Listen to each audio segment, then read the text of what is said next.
Assalamualaikum warahmatullahi wabarakatuh. Perkenalkan, nama saya Rizky Fajar Hadi Putra. Asal saya dari Tegal, umur saya 20 tahun, dan saya adalah Sivitas Akademika Unisula. Di kesempatan kali ini saya mengikuti kompetisi event yang diadakan oleh Himah Unisula di kategori perlombaan video informatif. Subtema yang saya ambil adalah ekonomi Islam.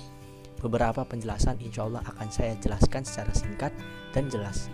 Semoga dapat diserap ilmu dan materinya, amin. Maka langsung saja kita cus. Apa sih itu ekonomi Islam?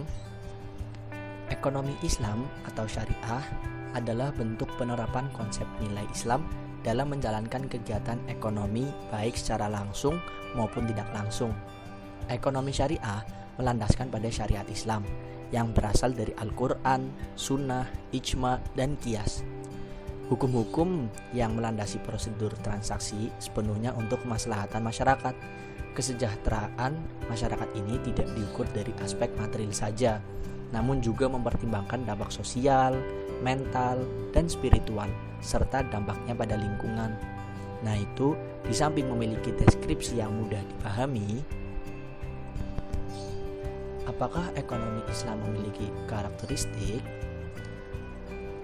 1. Menggunakan sistem bagi hasil. Artinya, keuntungan yang diperoleh dari aktivitas ekonomi dibagi secara adil. Misalnya dalam perbankan syariah, ada bagian keuntungan untuk bank maupun untuk nasabah. Yang kedua, menggabungkan antara nilai spiritual dan material. Ekonomi syariah hadir dalam membantu perekonomian nasabah untuk mendapatkan keuntungan sesuai ajaran Islam. Dari kegiatan ekonomi dapat digunakan untuk zakat, infak, dan sedekah sesuai ajaran Islam. Yang ketiga, memberikan kebebasan sesuai ajaran Islam, bertindak sesuai hak dan kewajiban mereka dalam menjalankan perekonomian, dan kegiatan yang dilakukan haruslah positif, sesuai ajaran dan mempertanggungjawabkan apa yang telah dilakukan. Yang keempat, mengakui kepemilikan multijenis. Kepemilikan dana dan harta dalam perekonomian sejatinya hanyalah milik Allah, sehingga dalam menjalankan perekonomian sesuai dengan ajaran Islam. Yang kelima, terikat akidah, syariah, serta moral. Semua kegiatan ekonomi didasarkan pada akidah, syariah, dan moral untuk menyeimbangkan perekonomian. Yang keenam, menjaga keseimbangan rohani dan jasmani.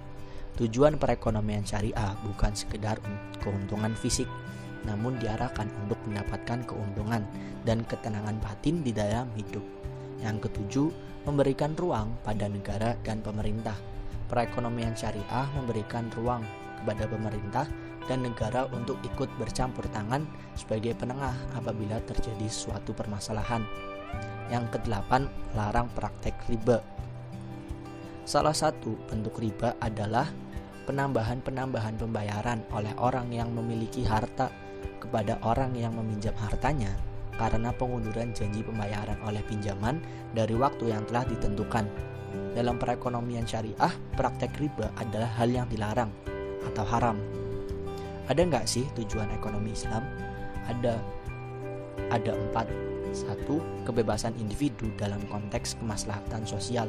Yang kedua, persaudaraan dan keadilan universal. Yang ketiga, kesejahteraan ekonomi dalam kerangka normal moral Islam. Yang keempat, distribusi pendapatan dan kekayaan yang merata. Terima kasih.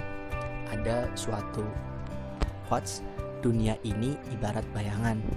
Kalau kau berusaha menangkapnya, ia akan lari. Tapi kalau kau membelakanginya, ia tak punya pilihan selain mengikutimu. Ibnu Qayyim Al-Jauziyah.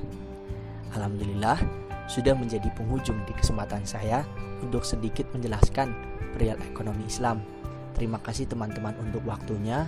Semoga bermanfaat dan semoga menjadi semangat dan motivasi kita semua agar dapat mengerti ekonomi Islam yang baik dan benar. Terima kasih semua. Jaya selalu Himah FE Unisula Event 2021, Ekonomi Cerdas, Ekonomi Robbani. Sekian, wassalamualaikum warahmatullahi wabarakatuh.